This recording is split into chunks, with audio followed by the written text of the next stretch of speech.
Vamos a saludar a esta hora a Gabriel García, el parte del comité de empresa de la empresa eléctrica Quito. Gabriel, muy buenos días, bienvenido acá a Wambra Medio Digital Comunitario. Verónica, Jorge, muy buenos días, un gusto estar con ustedes. Muchas gracias por acompañarnos. A ver, vamos. La semana anterior en una rueda de prensa justamente conocíamos de la preocupación desde los servidores públicos, principalmente desde la empresa de trabajadores y trabajadoras de las empresas eléctricas, en este caso de la empresa eléctrica Quito, sobre un decreto de la optimización del gasto público que fue escrito y emitido en medio de las movilizaciones, algo que también nos llama la atención. En el discurso se puso el país del encuentro, los diálogos, pero en medio de esos diálogos siguen avanzando la implementación de estos decretos. Estimado Gabriel, ¿qué nos puede comentar justamente de la emisión de este decreto? Bueno, Jorge, efectivamente, en medio de las movilizaciones en las que nos veíamos nosotros en el mes anterior, justo el 18 de junio del 2022, el gobierno emite el decreto 457, decreto que se denomina para la optimización del gasto público, pero en realidad que los trabajadores hemos considerado como un decreto muy lesivo a la estabilidad de los trabajadores públicos. En este decreto claramente se evidencia desde la primera sección que se topa el punto de gasto del personal. O sea, al personal se le toma como que fuera en realidad un gasto de todas las empresas públicas, cuando en realidad el funcionamiento de toda institución pública es gracias al esfuerzo y el sacrificio de todos los trabajadores que la componen. Nosotros hacíamos referencia en esta rueda de prensa de que los trabajadores en época de pandemia en los servicios públicos entregaron el 100% adicional a su tiempo de trabajo. Las jornadas de trabajo se extendieron a través del teletrabajo, donde empezaban los trabajadores a las 7 de la mañana y a las 10, 11 de la noche todavía seguían trabajando, atendiendo correos, atendiendo solicitudes, modificando sus tiempos de trabajo, el mecanismo de trabajo con las diferentes instituciones en las que ellos prestan sus servicios. Y eso nos preocupa como trabajadores, de que en medio de un problema, de una conmoción tan grande que vivíamos, el gobierno lo primero que piensa es golpear a otro sector, en este caso el sector de los trabajadores públicos. Y justamente se habla que esta es una modificación de un decreto ya emitido por el expresidente Lenín Moreno el 1 de septiembre del 2017. ¿Cuáles son los cambios sustanciales que identifica usted en este decreto y sobre la afectación que ya nos viene comentando al sector de los servidores, trabajadores y trabajadoras públicas? En relación al decreto 135 de austeridad, que es el que hablamos del gobierno de Lenín Moreno, Uh-huh. el cambio sustancial que nosotros podemos apreciar aquí es el tema de las horas extras, por ejemplo. En las horas extras se está limitando a 20 horas al mes, cuando desde ahí ya vemos que contradice lo que el Código del Trabajo textualmente expresa, que los trabajadores pueden hacer hasta 48 horas suplementarias, 60 extraordinarias. Y no es que los trabajadores queremos hacer horas extras porque nosotros eh, solicitamos. Muchas veces demandan nuestra actividad laboral de que estas horas tengan que realizarse para poder cumplir con las actividades propias del giro de los negocios. Por ejemplo, en el sector eléctrico, los trabajadores que ustedes observan en las calles día a día, muchas veces atienden emergencias de un poste chocado, atienden temas de un sector sin servicio, y no es que llegó la hora de salida y el trabajador levanta sus herramientas, coge sus vehículos y se retira. El trabajador se queda hasta terminar el trabajo y dejar con servicio cada uno de los sectores. Pero eso demanda, obviamente, de que se reconozca ese trabajo. Ahora lo que se está pretendiendo con este decreto es reducir estas horas, por ejemplo. Pero más allá del tema de las horas extras, lo preocupante es la estabilidad. En el decreto, en el artículo 7, se habla sobre la supresión de puestos en el 70-30. 70% de los puestos de una institución tienen que ser de los procesos subjetivos y el 30% de los procesos adjetivos.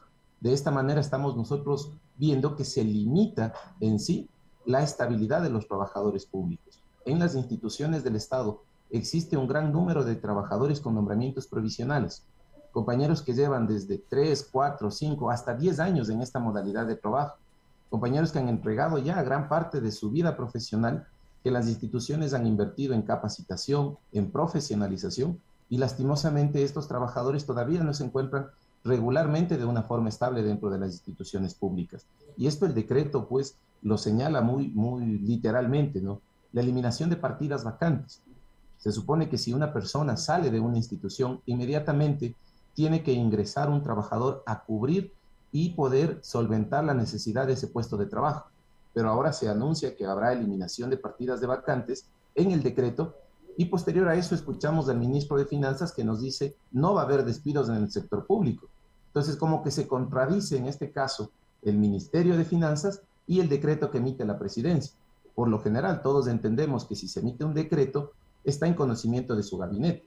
¿Y el gabinete quién es? Pues los ministros, que son los que ejecutan el trabajo en este caso, de lo que dispone la presidencia.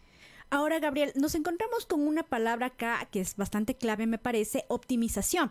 Y uno podría pensar, bueno, es bueno optimizar, cambiar, mejorar el sector público. Además, hay muchos discursos que hablan sobre la famosa estado obeso, el estado, digamos, bastante difícil de manejar, amplio.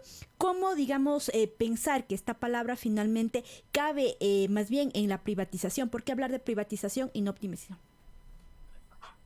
¿Por qué nosotros hemos enfocado mucho el tema de la privatización? Porque lastimosamente hemos visto nosotros ya desde gobiernos anteriores que se maneja el discurso del sinónimo. Llamamos a la privatización con los términos de concesión, con los términos de administración delegada de la gestión pública, con el tema de la monetización, pero estos son solo sinónimos de privatización. Nosotros afirmábamos de que no puede ser posible que el gobierno nos diga igual en uno de sus pronunciamientos de que no va a haber privatización del sector eléctrico, por ejemplo. Pero sin embargo, por otro lado, emiten decretos como el 238, 239, que abre la posibilidad para que empiecen a generar mecanismos y de esa manera poder direccionar los procesos de privatización. ¿Por qué digo direccionar? Porque nosotros hemos podido percibir y percatarnos también que el gobierno intentó a través de un fideicomiso en las empresas eléctricas generar un fondo de prelación para los gastos del sector eléctrico. ¿Qué quiere decir con esto? Que todas las empresas eléctricas de sus ventas de energía empiezan a recibir este dinero, lo ponen en un fideicomiso y con este fideicomiso lo que se pretendía hacer era pagar primero a los inversores privados de generación y luego de eso pues distribuir gastos en un orden de prelación donde las cuentas públicas quedaban en sexto lugar. Entonces, de esa manera nosotros evidenciamos claramente de que se pretende privatizar. Otro ejemplo de esto es el tema de sopladora. En el año 2019 se puso ya el tema de sopladora para una delegación de administración público-privada. Y eso todavía no se conoce si es que sigue firme, si ya lo derogaron, pero sin embargo se pretende entregar la tercera central más grande del país, central hidroeléctrica más grande del país, a la administración privada. Un privado, como nosotros ya lo hemos visto, son un negocio. Las empresas eléctricas en el país cumplimos una función de servicio. Nuestro papel fundamental es entregar energía eléctrica y de esa manera nosotros cubrir con una necesidad del ser humano, el servicio a la electricidad, y con eso mejorar el estándar de vida. Pero no puede ser si nosotros entregamos la delegación privada, ellos van a venir a buscar un rendimiento económico de manera inmediata. Esto ya lo intentaron hacer años atrás, esto ya se vio en nuestro país en el año 2000, y pues el esfuerzo de los trabajadores organizados, los movimientos sociales, permitieron que esto no se dé, porque clara muestra de esto es lo que sucedió en Argentina. Todos conocemos el problema energético en Argentina en la década de los 90, donde claramente la gente tenía que entregar los contadores de energía, los medidores de energía, porque no podía pagar estas tarifas que eran muy altas. ¿Y por qué pasó esto? Porque justamente se manejó el mismo discurso. Vamos nosotros a permitir ingreso de generación privada y ellos van a regular el mercado, pero lastimosamente no fue así. Ahora, actualmente, el gobierno argentino tiene que subsidiar las tarifas y subsidian más del 75% de estas tarifas eléctricas. Si ustedes observan en las estadísticas de energía, vamos a ver que la tarifa de energía en Argentina aparentemente es baja, pero sin embargo el valor de subsidio sobrepasa los 24 centavos por cada kilovatio de energía. Y justamente un tema que me llama la atención de este decreto, además de los temas del personal público, se norman temas de tasas de servicios públicos, contratos de inversión, arancelarios, entre otros. ¿Qué nos podría decir finalmente de este tema de las tasas de servicios públicos? ¿Cómo da paso este decreto a la revisión de la tasa de servicios públicos? Algo que no se lo ha hablado en estos días, porque nos parece que afecta directamente a toda la población ecuatoriana. Bueno, yo me voy a permitir leerles el artículo 34 de este decreto. El artículo 34 habla sobre la actualización de tasas de servicios públicos, efectivamente, y en su segundo párrafo, en caso de que las tasas no cubran con los parámetros antes señalados, la entidad de la que se origine deberá promover los procesos necesarios para reestructurarla en un término de 30 días, a fin de que se refleje la estructura de costos de provisión de los bienes y o servicios. ¿Qué nos da a entender con esto? ¿El gobierno pretende subir las tarifas eléctricas? ¿Pretende subir las tarifas de telecomunicaciones? ¿Pretende, en este caso, cambiar o modificar todo el pliego tarifario a nivel nacional?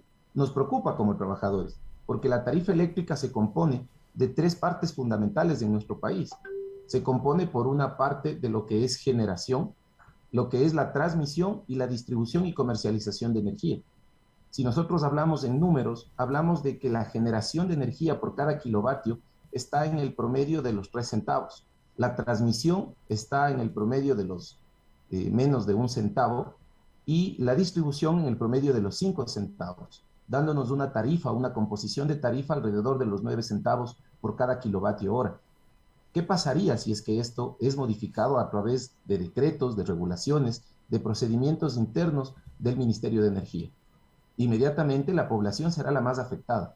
Nosotros vemos que en nuestro país un gran número de ecuatorianos reciben una tarifa de dignidad, que es la tarifa de las personas que menos energía consumen, o también las personas que tienen una discapacidad y tienen una tarifa preferencial, una tarifa de 4 centavos y medio el kilovatio de hora de energía.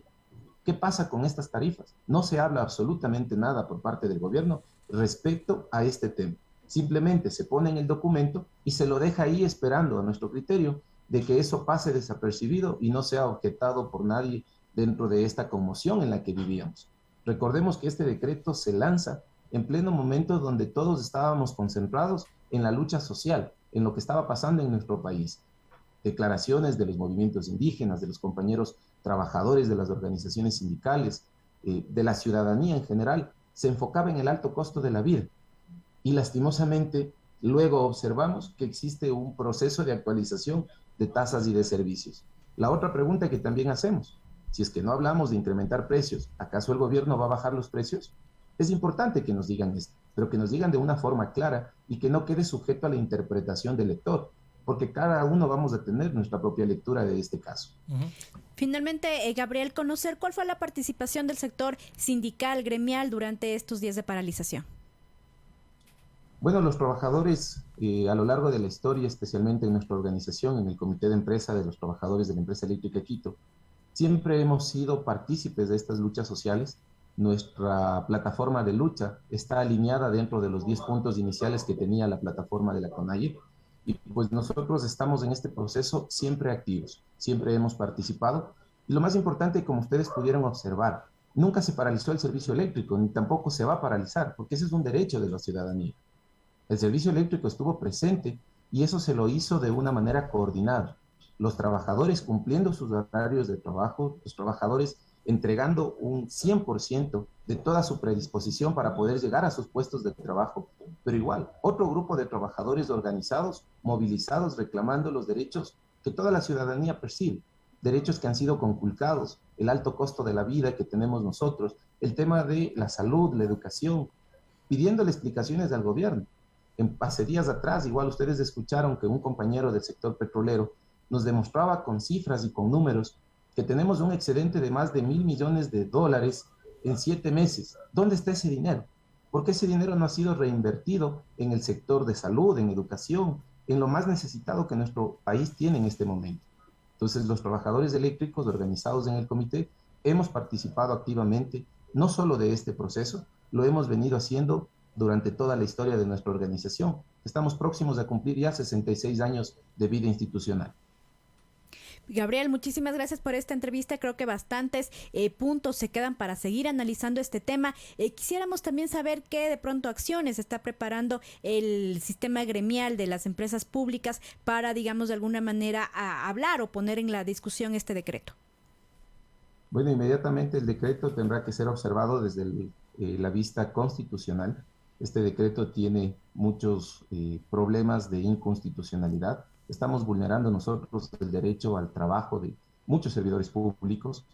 Entonces, claro, nuestra siguiente acción será articular una demanda de inconstitucionalidad a este decreto. Y pues si es que es el caso, nosotros tendremos que seguir planificando actividades que nos permitan a nosotros impedir, obviamente, que se apliquen estos artículos dentro de las filas de las empresas públicas y tener a más personas en el desempleo. Recordándoles que las instituciones públicas han hecho ya un gran esfuerzo para capacitar, profesionalizar por más de 5, 10, hasta 12 años a trabajadores con nombramientos provisionales. Entonces, ahora pretenderlos despedir a través de un decreto es en realidad muy preocupante. Que además pues nosotros estaremos en la lucha. Sí, que además hay una afectación directa a los derechos de trabajadores y trabajadoras cuando el presidente de la República, Guillermo Lasso, hablaba de establecer justamente espacios de trabajo con los sectores gremiales para llegar a la reforma laboral que no se ha visto en la Asamblea Nacional. Digo, por decreto afecta directamente a los derechos laborales, pero no hay esta llamada a la reforma laboral en el legislativo. Ha quedado más bien en buenas intenciones del presidente de la República, como decíamos, algo que nos llama la atención y que lo seguiremos seguramente conversando. Muchísimas gracias, Gabriel. Efectivamente, o sea, solo con esto termina, Verónica, los trabajadores organizados. Hemos visto de que propuestas existen. Por parte del Frente Unitario de Trabajadores hay la propuesta de un solo código del trabajo, donde no exista discriminación entre obreros y servidores. Todos somos trabajadores. El hecho de utilizar una herramienta manual o un computador no nos diferencia. Todos somos trabajadores y nuestra única fuente de ingreso es nuestro salario. Entonces no debería haber esta división entre obreros, servidores, tanto del sector público como privado. Y llamamos a toda la ciudadanía a estar vigilantes de estos procesos, porque esto lo podremos hacer siempre y cuando tengamos el apoyo de la ciudadanía para poder impedir los procesos de privatización disfrazada en nuestro país. Muchísimas gracias a ustedes.